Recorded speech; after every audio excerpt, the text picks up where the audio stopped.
মুসলমান, তাইলে ব্যক্তি জীবনে তুমি একজন সৎ মানুষ হবা। এই জন্য সৎ মানুষ লাগবে সকল জায়গায়। তোমার ঘরে যেমন সৎ মানুষ দরকার, সমাজে সৎ মানুষ দরকার, মেম্বারিতে ওয়ার্ডে সৎ মানুষ দরকার, আর ইউনিয়নে সৎ মানুষ দরকার, এমপি হবে সৎ মানুষ, দেশের রাষ্ট্রনায়ক হবে সৎ মানুষ, ঠিক কিনা? আজকে সৎ মানুষের বড় অভাব, কারণ তোমার অন্তরে আল্লাহর ভয় নাই। আল্লাহর ভয় যার অন্তরে নাই, সে যা ইচ্ছা তাই করতে পারে, যা ইচ্ছা সে তাই করতে পারে, তার তো আল্লাহর ভয় নাই। কারণ আল্লাহ তাবারক ওয়া তাআলা কোরআনুল কারীমে 21 পারায় আর সর্বশেষ সূরা সূরা আহজাব, যেটার ভিতরে 9টা রুকু 73টা আয়াত, ওই সূরার শুরুতে আল্লাহ বলেছেন, ইয়া আইয়ুহান নবী, হে নবী, ইত্তাকিল্লাহ, আপনি ভয় পাবেন শুধু আল্লাহকে, ওয়ালা তুতিল কাফিরিন ওয়াল মুনাফিকিন, কাফের মুনাফিক যারা, আপনি তাদের অনুসরণ অনুকরণ করবেন না। বাংলাদেশে শত শয়তানি আছে, সবগুলা কাফের মুনাফিকরা আবিষ্কার করেছে। এই যে আমাদের দেশে অর্থনৈতিক অবস্থায় সুদ, এটা কি মুসলমানের আবিষ্কার না কাফের আবিষ্কার? মুসলমানের আবিষ্কার হলো যাকাত। মুসলমানের আবিষ্কার কি? যাকাত। আল্লাহ দিয়েছে যাকাত, সাদকা, এগুলা সাধারণ দান, এগুলো হচ্ছে মুসলমানদের আবিষ্কার, অর্থাৎ আল্লাহর দেওয়া বিধান। আর এইগুলারে ডিঙ্গাইয়া আবিষ্কার করা হলো কি? এই আপনার সুদ। সুদ এমন এক গুনাহ, আল্লাহ রাসূল সাল্লাল্লাহু আলাইহি ওয়াসাল্লাম বলেছেন সুদের 70টা গুনাহ। সর্বনিম্ন গুনাহটা হলো নিজের জন্ম দেওয়া, পেটে ধরা মায়ের সাথে জিনা করা। 70 নাম্বার গুনাহটা। এই ছেলে, এই আস্তাগফিরুল্লাহ, লা হাওলা ওয়ালা কুওয়াতা ইল্লা বিল্লাহ। সুদের 70টা গুনাহ, সর্বনিম্ন গুনাহটা হলো মায়ের সাথে জিনা করা। এই আমার দেশে এই সুদ আছে নাকি নাই? আপনি ব্যক্তি জীবনে সৎ হতে পারেন নাই। আপনি পীর সাহেবের দরবারে বসে বসে লা ইলাহা ইল্লাল্লাহ জিকির করতে আছেন, লা ইলাহা ইল্লাল্লাহ, আপনার জিকিরের লগে লগে মসজিদ সুদ্ধা জিকির করে, মাছ জিকির করে, গাছ জিকির করে, বেরিয়েছে কর বাবারে, হুজুরের জিকির অন্যরকম জিকির। আপনার জিকিরে খুশি হইয়া বেরিয়েছে দেশি মুরগার ডিম ফাটাইছে, তারপরে আপনার দেশি মুরগা ফাটাইছে, বিদেশি ফুতর কম্বল ফাটাইছে, আতর ফাটাইছে, হাদিয়া ফাটাইছে, আপনার জিকিরে সবাই খুশি। আপনি জিকির করতেছেন, হরদম আপনার জিকিরের সময় এমন আওয়াজ হয়, কারবার ঘোড়াই ফেলতেছেন আপনি। এমন সময় যার কাছে সুদের টেহা লাগাইছেন, হেতে মসজিদের বাইরে করতেছে, ভাই সুদের টেহারা লইয়া ইসলাম কই এটা, এবার লা ইলাহা ইল্লাল্লাহ, মসজিদের ভিতরে আইয়াল্লাহ। আপনি দিক দিয়ে লা ইলাহা ইল্লাল্লাহ কইতে আছেন, আবার সুদের টেহা লইয়া মসজিদের ভিতরে আইয়াল্লাহ ওনের লেগে ডাকতে আছে। আপনি কেমন পরহেজগা, আপনি কেমন নাকামি শুরু করছেন? আপনার ফাইজলামির একটা সীমা আছে। আমিরুল মুমিনিন, খলিফাতুল মুসলিমিন, জান্নাতের সুসংবাদ প্রাপ্ত দ্বিতীয় মানুষ হযরত ওমর রাদিয়াল্লাহু তাআলা আনহুর জামানায় উনি মসজিদে নববীর খুতবা দিতেন। তিনি ছিলেন মসজিদে নববীর জাতীয় মসজিদের খতিব। তিনি যখন জুমার নামাজ পড়া, জোহরের নামাজ পড়াইতে গেছেন, গিয়া দেখেছে একদল লোক নামাজ পড়ে আর বার হয় না। আরে আজব কারবা, নামাজ পড়ে বসে রয়েছে, ওমর কিচ্ছু বলে না। খেয়াল করেন, খুব গভীর মনোযোগ, ঘুরে বসেন, আপনিও ঘুরে বসেন, আমার দিকে চাইতে কষ্ট হইতে আছে। হ্যাঁ, এদিকে চান চান, ঘুরে বসেন।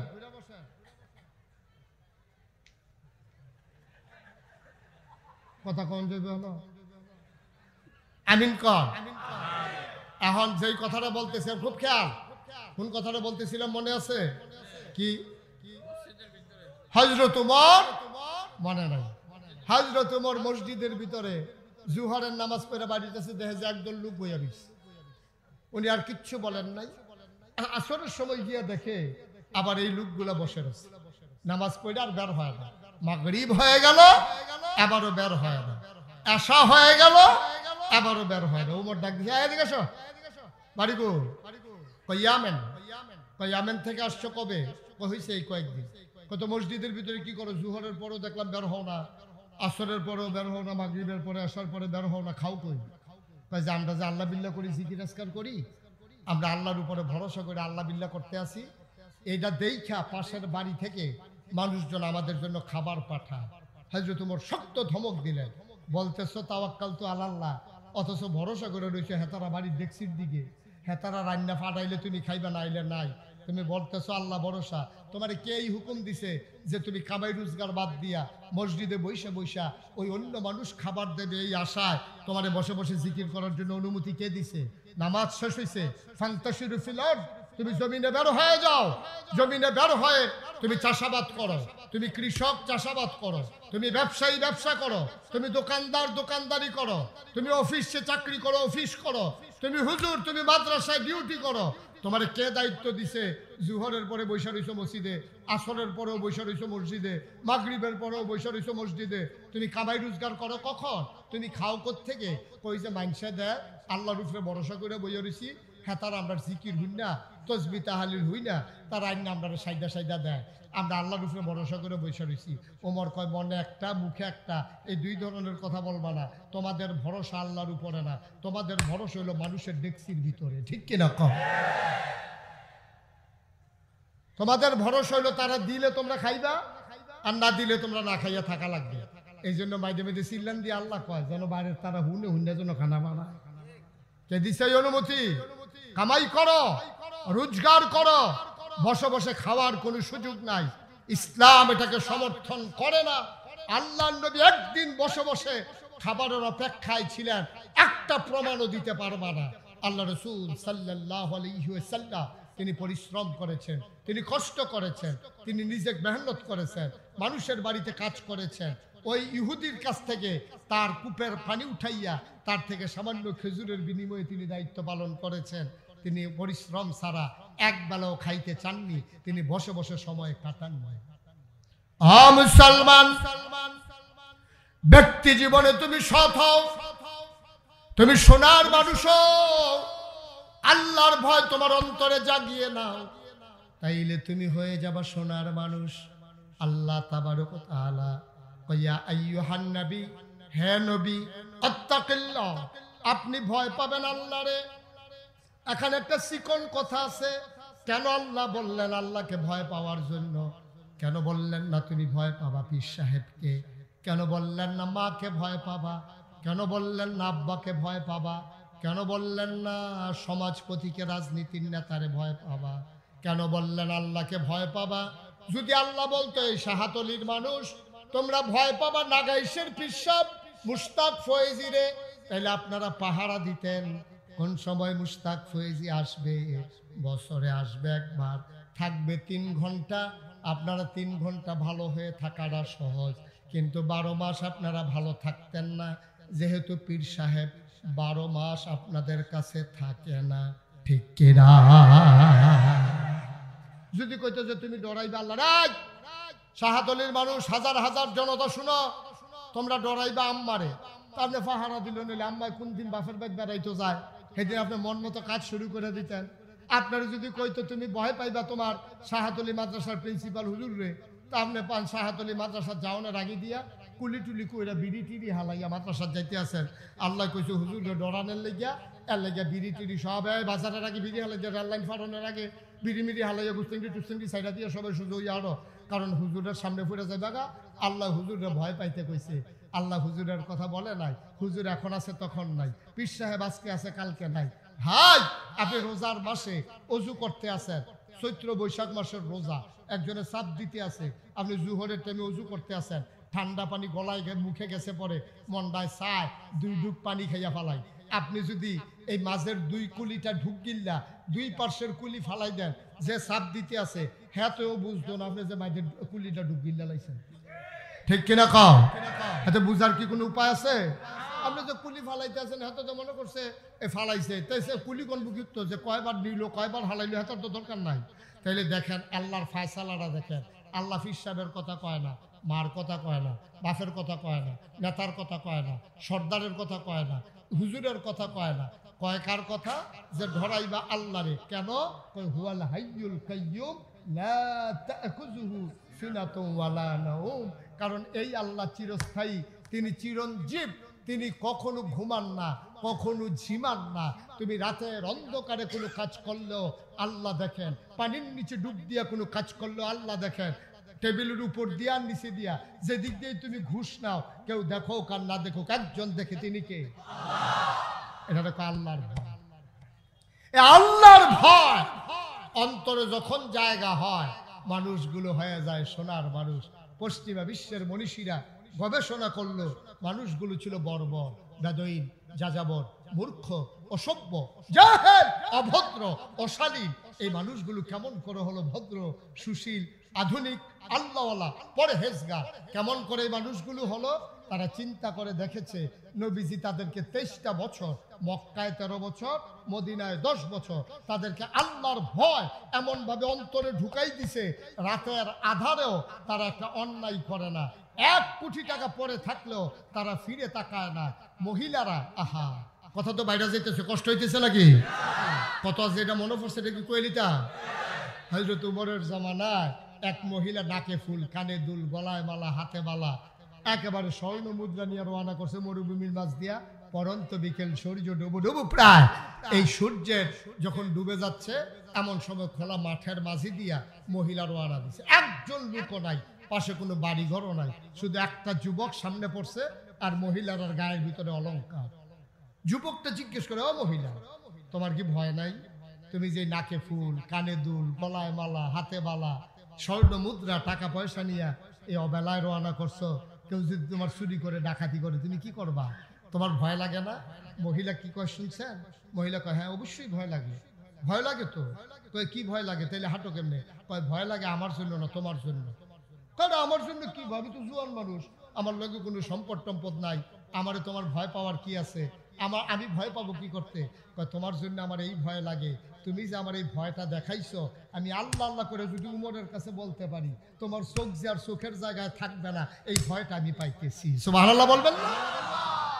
বানানো গল্প না, মুখরোচক ইতিহাস না। মহিলা অলংকার পরে রাস্তার মাঝ দিয়ে হেঁটে গেছে, চোখ তুলে তাকানোর কেউ সাহস পায় নাই, কারণ তার অন্তরে ছিল আল্লাহর ভয়। ঠিক কিনা বলো? ওমর আইন করে দিলেন, যদি কেউ মদ পান করে, যদি কেউ নেশা করে, তারা 80টা দোররা মারা হবে, আমার হাত থেকে তারে কেউ বাঁচাইতে পারবে না। ওমর আইন করে দিলেন, সবাই তার মদ ছেড়ে দিলেন, নেশা ছেড়ে দিলেন। আজকে অবাক বিস্ময়ে তাকিয়ে দেখি, বাংলাদেশের যুবকগুলারে তৈরি করার দায়িত্ব ছিল সরকারের। আজকে সরকার আমার যুবকগুলারে পরিকল্পিতভাবে আজকে ধ্বংস করে দিয়েছে। ঠিক কিনা? পরিকল্পিতভাবে নেশার সামগ্রী একবারে সহজ করে দিয়েছে। হাত বাড়াইলেই নেশার জিনিস পাওয়া যায়। ফেন্সিডিল, ইয়াব্বা, আঞ্জা দিয়া গাঞ্জা খায় আমরা ফলাফল। ঠিক কিনা কও? যা মন চায় তাই করে, যা মন চায়। এই যুবকদের সামনে নেশার সামগ্রীগুলো তুলে ধরা হয়েছে। ভাই, আপনি খেয়াল করে দেখেছেন, এই যুবকগুলারে গড়ে তুলবেন আপনি, আর আপনি এগুলো ডেস্ট্রয় করে দিচ্ছেন, ধ্বংস করে দিচ্ছেন।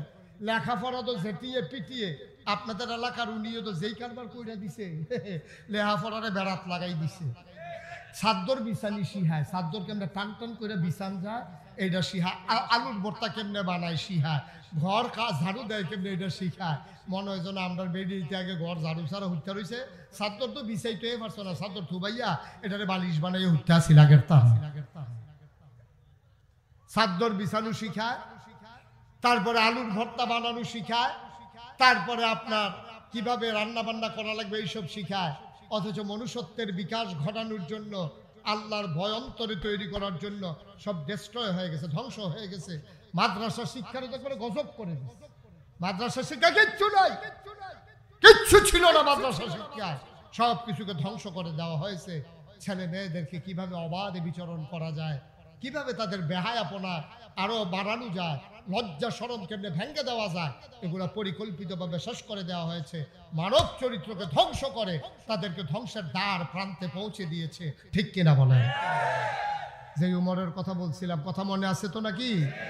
ওমর জানিয়ে দিয়েছেন, কেউ যদি আমার হাতে ধরা পড়ো যে তুমি নেশা করেছো, ধরা পড়ো, খবর আছে 80 দৌড়া। কয় দৌড়া? মা কথা কেন, কয় দৌড়া?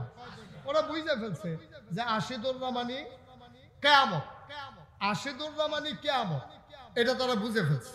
এখন বুঝে ফেলে তারা করছে কি, এখন সবাই মর্ত ছেড়ে দিয়েছে। হযরত ওমর রাদিয়াল্লাহু তাআলা আনহু একদিন হাঁটতে হাঁটতে হাঁটতে হাঁটতে বর্ডার বেল্টে সীমান্ত এলাকায় পৌঁছে গেছেন। পৌঁছে যাওয়ার পরে আরেক মদখুর হাতে মনে করছে, যদি মদ সহ ধরা পড়ি তাহলে খবর আছে, পাহাড়ের সিফা সাফাত গিয়ে দুইটা টান দিয়ে আই। হাতে মদ লইয়া, মদের বোতল লইয়া রওনা দিছে পাহাড়ের দিকে, আর উমর ঘুরতে গেছে পাহাড়ে। আল্লাহর কুদরত, সুবহানাল্লাহ বলবেন না? সামনাসামনি পড়ে গেছে। হাতার সামনে মদের বোতল, হাতের মদের বোতল, আর উমরের হাতের ভিতরে চামড়ার চাবুক, যেটা শাসনের দণ্ড। দুইজন মুখোমুখি আইসা পড়ছে। ওই যুবক যখন দেখছে উমর আসতেছে মদের বোতল হাতে, যুবকটা এত ভয় পাইছে, মানে ভয়ে থরথর করে কাঁপতেছে যে এখন আমাকে কে বাঁচাবে। তখন যুবকের মনে আসছে একজনই বাঁচানোর মতো আছেন, তিনি কে? কথা কয় না, তিনি কে? যুবক এবার আল্লাহ বলে একটা ডাক দিলেন, ও মাওলা, ও রব্বে কারীম, যার কেউ নাই তার তুমি আল্লাহ ছো। খালেস অন্তরে যখন মানুষ তওবা করে, পাহাড় পরিমাণ গুনাহ নাকি তুমি মাফ করে দাও। আমি গুনাহগার গোলাম তোমার, আমার সাহায্য করার মতো কেউ নাই গো আল্লাহ। আমি তোমার কাছে ভিক্ষা চাই, তুমি বিশ্বাস করো আমি খালেস অন্তরে তোমারে ডাক দিলাম। এটার ভিতরে কোনো ভনিতা নাই, কোনো নাটক নাই, কোনো অভিনয় নাই, এটা আমার প্রকৃত ডাক। ও মাওলা রব্বে কারীম, আজকে এই বিপদের দিনে যদি তুমি আমাকে বাঁচাই দিতে পারো, খোদার কসম দিয়ে বলতেছি আমি যতদিন বেঁচে থাকবো কোনদিন আর নেশার সামগ্রীর কাছেও যাব না, যাব না, যাব না। বলেন সুবহানাল্লাহ। বান্দা চাইছে কার কাছে? আমার কথা কয় না, চাইছে কার কাছে? আল্লাহর কাছে। চাইলে আল্লাহ দেয় নাকি দেয় না? আল্লাহ কয় উদউনি আস্তাজিব লাকুম। বান্দারে, ও বান্দা, তুই আমারে ডাক দে, ডাক দিতে দেরি, আমি কবুল করতে দেরি নাই। বান্দা যখন ডাক দিয়েছেন, বান্দা আল্লাহর কাছে চাইলেন এবারের মতো বাঁচিয়ে দাও, কোনদিন আর মদের বোতল স্পর্শ করব না। আল্লাহ তাবারক ওয়া তাআলা ডাক কবুল করে নিলেন। বান্দার সব অন্তরে প্রশান্তি চলে আসলো। ওমরের মুখোমুখি পড়ে গেলেন। বান্দা চাদর গায়ে দিয়ে হাঁটতেছেন। ওমর কয় দেখে হাতের ভিতরে কি? দেখে যে হাতের ভিতরে বোতল। ওমর বুঝে ফেলছে বোতলের ভিতরে নিশ্চয়ই মদ। ওমর বলতেছে বোতলের ভেতরে কি? বান্দা মন দিয়ে ওই আল্লাহকে সাক্ষী রেখে তাওবা করেছে। বান্দা এবার বলে বোতলের ভিতরে দুধ। বোতলের ভিতরে কি? আমার কথা কয় না, কি আসলে ছিল কি? আচ্ছা, মদের দুধ বানাইতে পারে পৃথিবীর কোনো প্রযুক্তি আছে? একজন পারে, তিনি কে? আবার যখন বলছে দুধকে দেখি বোতল, উমরের সন্দেহ হয়েছে তো, বোতল নিয়ে দেখে যে ঠিকই দুধের গন্ধ, মাদকের কোনো গন্ধ নাই। ওমর ছেড়ে দিলেন। তাইলে বুঝা গেল আল্লাহকে ডাকলে আল্লাহ দিয়ে দেন। সিদ্ধান্ত নেবার পালা, এটা ওন ডিসিশন, এটা আমার সিদ্ধান্ত। আমি গোনা করব না, এই পৃথিবীতে আমারে কেউ গোনা করাইতে পারবে না। ঠিক কিনা কম? আপনার সিদ্ধান্ত। আল্লাহর ভয় অন্তরে জাগিয়ে নিলেই আপনার জন্য সহজ। কথা যেটা মনে পড়ছে এটা বলে ফেলাই। একবার চুরি করে 40 বছর। কয় বছর? আরে কথা কয় না, কয় বছর? 40 বছর ধরে হুজুর চুরি করিয়া। হাতে 40 বছরের ভিতরে জীবনেতে ধরা পড়ছে না। করতে জানি সে একটা খাঁটি সরিষার তেল আনে, তো এমন ভাবে মাহে তারে ধরলে তো বুচুরে বাড়ি জিজ্ঞা, এই ফিসলা খাইয়া বাড়ি জিজ্ঞা, তে খাল ফাড়ি জিজ্ঞা লাভ দিয়া গত 2 বছর ধরে 2 বার ধরা পড়ছে। তো চিন্তা করলো আমার দিয়া বোধ আর চুরি হইতো না, যেহেতু 2 বার ধরা পড়ে গেছি, আমারে দিয়ে আর চুরি হবে না। এই চুরি জিনিসটা বোধ আমরা এলাকায় আর থাকতো না রে, শেষ হয়ে যাবে। আমি না গেলে, আমি না থাকলে আর চুরিটা করলো কে? সুতরাং চুরিটা শেষ, এই শিল্পটারে ধরে রাখা দরকার আছে। আর নিজের ফুতেরে কোথায়, ফুতরে আমি যদি মইরা যাই তাহলে চুরিও তো শেষ হয়। চিন্তা করছি তোর এই চুরিটা শিহামু। তো কইতেছে আব্বা কি আজকের থেকে শুরু করতাম? আরে না, আজ থেকে শুরু করতাম। প্রথমে তোরে ট্রেনিং দেবো, কয়েকবার আনমু নিমু, তারপরে ঘরের ভিতরে ঢুকামু আরো পরে। তখন আব্বা আজকে আমার কাজ কি? আমি যখন চুরি করতে যাবো তুই 4 রাস্তার মোড়ে দাঁড়াই থাকবি, যদি দেহ যে কেউ আইতে আছে তুই শুধু কবি আইয়ে নি, আর কিছু কোয়ার দরকার নেই। হ্যাঁ, তো দাঁড়াই রয়েছে। তার আব্বা ঘরের ভিতরে যখন ঢুকবে মাত্র মাথা দিছে, এমন সবাইতে সিলেন দিছে আইয়ে রে, আইয়ে রে কইছে। তারা বইটা দিছে দৌড়, দৌড় দিয়ে দুজনে রেল স্টেশন গিয়া ঘামতে ঘামতে খাড়াইছে।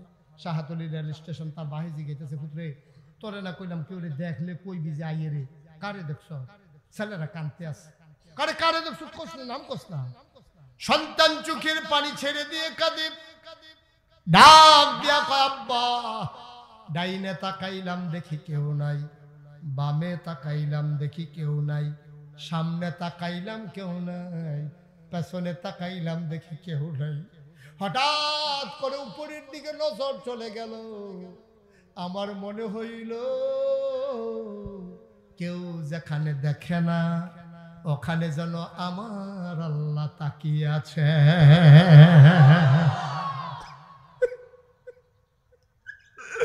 আমার মনে হইল আমার আল্লাহ যেন তাকিয়ে আছে। এই জন্য আমি চিৎকার করেছি। এবার সন্তানকে জড়াইয়া ধরছে বাবা। বাবা কান্দে আর কয় 40টা বছর চুরি করলাম, চৌকিদার পাহারা দিলাম, পুলিশ পাহারা দিলাম, ঘরের মালিক পাহারা দিলাম, কোনদিন আল্লাহর কথা মনে আসলো না। তোরে আইনা ভালোই লাভ হইছে, আজকে তুই আমারে আল্লাহ চিনাই দিস। বাপ্পাটা কাঁধে ধরে ধরে বাড়িতে যায়। মহিলা দৌড়াইয়া বেরো হয়ে আসছে, আজকে কি চুরি করছেন দেন। বাবা কান্দে আর কয়, স্বামীটা কান্দে, কয় ও বিবি আজকে মহামূল্যবান একটা জিনিস চুরি করেছি। কই দেন না কি জিনিস? কানের জিনিস না গলার মালা না হাতের মালা? এবার চোর ডাক দেয়া কয় বিবি গো, কানের দুল, হাতের বালা, গলার মালা কিচ্ছু আনতে পারি নাই, তবে মহামূল্যবান একটা জিনিস আনছি। কই রাখছেন? কইরা যে কোনো জায়গায় রাখা যায় না, এটা রেখেছি আমার অন্তরের ভিতরে লুকিয়ে।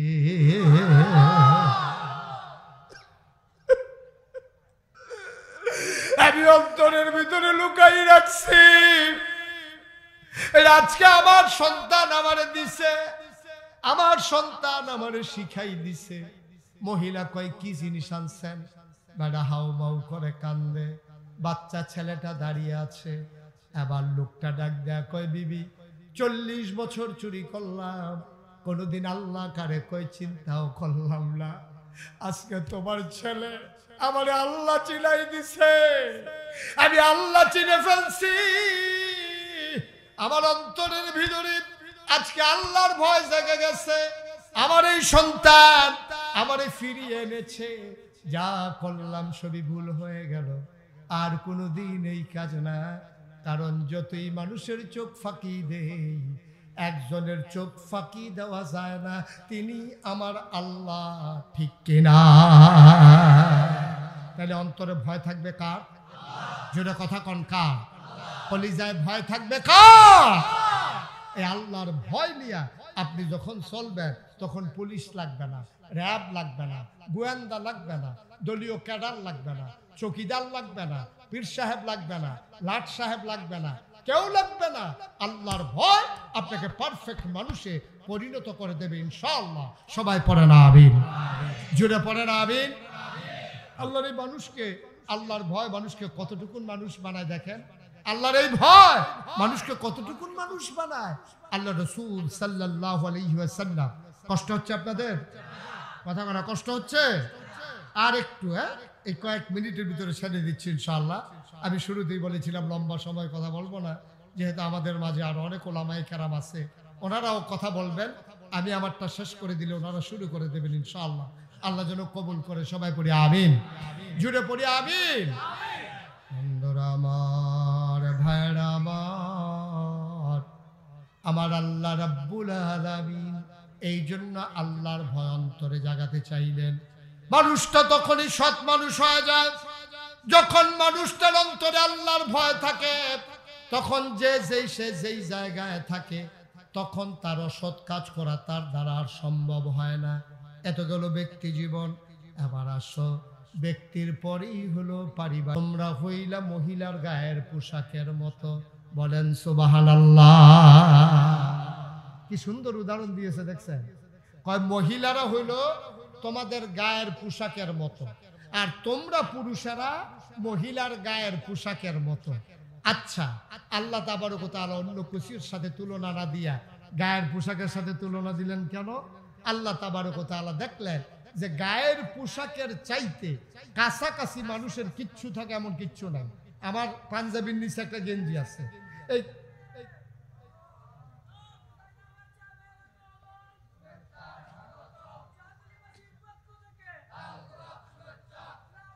আচ্ছা ঠিক আছে, ওকে, আর লাগবে না, হয়েছে। হ্যাঁ, সবাই করেন আমিন। আমার ভাই ইনশাআল্লাহ চলে আসছেন, তারপরে ইনশাআল্লাহ এই 2-1 মিনিটের ভিতরে আমি ছেড়ে দিচ্ছি ইনশাআল্লাহ। আল্লাহ যেন কবুল করে, সবাই পড়েন আমিন, জুড়ে পড়েন আমিন, আরো জুড়ে। তো যেই কথাটা কই হুজুর কই আছেন না, থাকেন সাইয়েন আবার নি জানগা, আমিন কর, জোরে কর। আল্লাহ কি বললেন? এই কথাটা যেটা বলতেছি, এই আয়াতটা, এই 2টা কথা বলেই আমি শেষ করে যাব। হুন্না লিবাসুল লাকুম ওয়া আনতুম লিবাসুন লাহুন্না। আল্লাহ বলছেন এই সব মহিলা যারা, তারা হলো পুরুষের জন্য গায়ের পোশাকের মতো। ওয়া আনতুম লিবাসুন লাহুন্না, আর তোমরা পুরুষেরা মহিলাদের গায়ের পোশাকের মতো। এটা কেন তুলনা দিলেন? যে আমার পাঞ্জাবির নিচে একটা গেঞ্জি আছে, এই গেঞ্জিটা আমার সাথে যেমন করে জড়িয়ে আছে, আর কোন জিনিস আমার সাথে এমন করে জড়িয়ে নাই। তাইলে গায়ের পোশাকের সাথে আল্লাহ এই জন্য তুলনা দিয়েছেন, তোমরা স্বামী স্ত্রী পরস্পরের গায়ের পোশাকের মতো। খুব মনোযোগের সাথে শুনেন। কয় গায়ের পোশাক 3টা কাজ করে। একটা হলো মানুষের লজ্জা ঢেকে রাখে। আমাদের পোশাক আমাদের লজ্জা স্থানগুলো ঢেকে রেখেছে, কথা কি বুঝতেছেন? তো গায়ের পোশাক মানুষের লজ্জা ঢেকে রাখে, 1 নাম্বার। 2 নাম্বারে গায়ের পোশাক মানুষকে আরাম দেয়। 3 নাম্বার, গায়ের পোশাক মানুষের ইজ্জত বাড়ায়। ঠিক কিনা কন? এই জন্য স্বামী স্ত্রীকে গায়ের পোশাকের সাথে তুলনা করা হয়েছে। পুরুষ মহিলা, মহিলা পুরুষের, ইনস্যান্ড আউট, প্রকাশ্য গোপন, যত গোপন গোপন জিনিস আছে, স্ত্রী স্বামীরটা গোপন রাখে, স্বামী তার স্ত্রীরটা গোপন রাখে। স্বামী ঘুমাইতে গেলে তার লুঙ্গি কোথায় উঠে যায়, তার নাক কেমন ডাকে, তার অবস্থা কি, এটা কেউ জানে না, স্ত্রী যতটুকু জানে।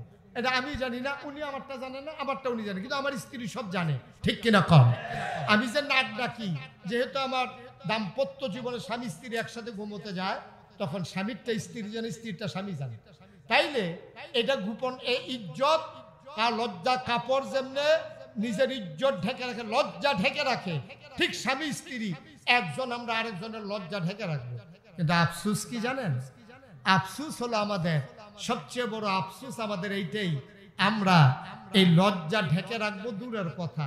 তো নতুন বিয়ে হইছে, ফেসবুকে বউয়ের ছবি দিয়া, তারপরে নিচে দিয়া লেহে তোর আর বা বিয়ে দিয়া, সেটা ফেসবুক ও সারে। ঠিক কিনা কর? আচ্ছা, এই স্ত্রীটা তো তোমার, স্ত্রীরও দুনিয়ার সবার না। তুমি বিয়া করছো, এই মেয়েটা তোমার বউ হইছে, তুমি যে ফেসবুকে ছবি দিলা, ফেসবুক তো একটা পত্রিকার চাইতে আরো জঘন্য জিনিস। পৃথিবীর সব মানুষ এই ফেসবুক দেখে। আমেরিকাতে পত্রিকা পাওয়া যাইতেও পারে, নাও যাইতে পারে, কিন্তু আমেরিকাতেও ফেসবুক আছে, বাংলাদেশেও ফেসবুকে আছে। আপনি যে আপনার বউয়ের ছবি ফেসবুকে দিয়ে দিলেন, এই ফেসবুকের ছবি দেখা আমেরিকাতে ফলাফাইনে মজা মারতে আছে, শক্তি নাউজুবিল্লাহর পরেও বলবেন না? আপনার কি ব্যক্তিত্ব আছে? আপনার পুরুষত্ব আছে মনে হয়? কোন পুরুষ, কোন ব্যক্তিত্বওয়ালা মানুষ যার ন্যূনতম লজ্জা শরম আছে, সে কোনোদিন তার স্ত্রীর ছবি ফেসবুকে দিতে পারে না। ঠিক কিনা? লজ্জা শরম নাই বলেই আমরা এটা পারি, লজ্জা শরম নাই বলেই আমরা এটা পারি। আর এটা কোনোদিন কোনো মুসলমানের সন্তানের দ্বারা সম্ভব ছিল না, অথচ আমরা অবলীলায় এই কাজটা করতেছি। নিজের বউয়ের ছবি ফেসবুকে দিতে আসেন, নিজের বিয়ের উপযুক্ত মেয়ের ছবি ফেসবুকে দিতেছেন। আপনি পারিবারিক জীবনে যেটা ওই হুন্না লিবাসুল লাকুম ওয়া আনতুম লিবাসুল লাহুন্না, আল্লাহ তাবারক ওয়া তাআলা কি দিলেন বিধান, আর আপনি করলেন কি? আপনি কি করলেন? এই জন্য আমাদেরকে মনে রাখতে হবে, হযরত আলী রাদিয়াল্লাহু তাআলা আনহু একদিন রাস্তা দিয়ে হেঁটে যাচ্ছিলেন। এমন সময় এক সাহাবা, ওনার বন্ধু, ওনারে জিজ্ঞেস করছে, ভাই কেমন আছেন? আলী বলতেছে, হ্যাঁ আলহামদুলিল্লাহ ভালো আছি, আপনি কেমন আছেন? আলহামদুলিল্লাহ আমিও ভালো আছি। এরপরে লোকটা জিজ্ঞেস করতেছে, আপনার স্ত্রী কেমন আছে? আলীকে জিজ্ঞেস করতেছে।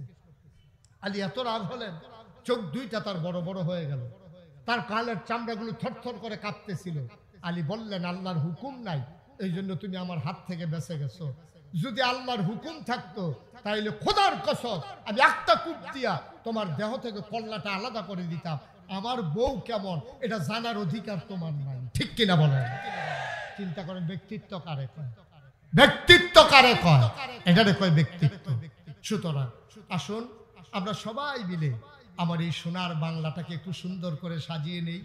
কাগজে পত্রে সোনার বাংলা না রেখে সকল বৈষম্য দূর করে দিয়ে ক্ষমতার মসনদে যারা আরোহণ করে, একদল মানুষ আঙ্গুল ফুলে বট গাছ হয়ে যাবে, আরেক দল মানুষ খেতে পাবে না। আসুন সাম্যের বাংলাদেশ গড়ি। আসুন কাগজে পত্রে নয়, প্রকৃত অর্থেই সোনার বাংলা গড়ি।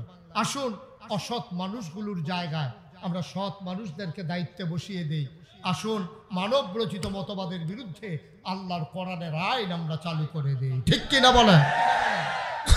তাহলেই আমাদের জীবন সার্থক, তাহলে আমাদের জীবন সুন্দর। আসুন সবাই মিলে সোনার বাংলা বিনির্মাণে যাই। আর আমরা জানি এ পথে চলতে গেলে টিটকারি হবে, মস্কারা হবে, বুঝে শুনেই আমরা এ পথে এসেছি। আমরা জানি এই পথ কণ্টকাকীর্ণ, এ পথ কুসুমাস্তীর্ণ নয়। এ পথে চলতে গেলে পা হবে রক্তে রঞ্জিত, আর পিছি ডালা পথ হবে রক্তে রঞ্জিত। নাফ নদীর স্বচ্ছ স্ফটিকের মতো পানি যেমন করে কাশ্মীরের মুসলমানের রক্তে রঞ্জিত হয়েছে, আরাকানের মুসলমানের রক্তে যেমন করে নাফ নদীর পানি রক্তে রঞ্জিত হয়েছে, আর কাশ্মীরের ঝিলাম নদীর পানি, আর ফিলিস্তিনের গাজার ভূখণ্ডের সবগুলো বাড়িঘর যখন মাটির সাথে মিশে গেছে, তখন এই একখণ্ড বাংলাদেশ থেকে আমরা চিৎকার করে জানিয়ে দিতে চাই, এ পথ কণ্টকাকীর্ণ, এ পথ বড় দুস্তর, এই পথ পাড়ি দিয়ে মঞ্জিলে মকসুদে যেতেই হবে। সুতরাং সিদ্ধান্ত নিয়েই আমরা নেমেছি, এ পথে চলতে গেলে মামলা হবে, হামলা হবে, জেল জুলুম নির্যাতন হবে, প্রয়োজনে জীবন দেওয়া যাবে, ঈমান দেওয়া যাবে না। রাজি আছো কিনা? হাত তুলে দেখা।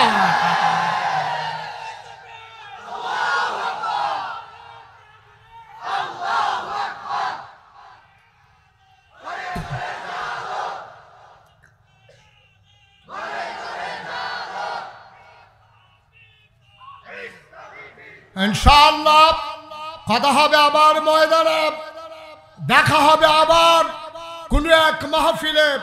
সবার জন্য দোয়া করি, সবার কাছে দোয়া চাই। চিৎকার করে বলিষ্ঠতার সাথে জানিয়ে দাও, আমরা ছিলাম, আমরা আছি, আমরাই থাকবো ইনশাআল্লাহ। সবার জন্য দোয়া। আসসালামু আলাইকুম ওয়া রাহমাতুল্লাহি ওয়া বারাকাতুহু।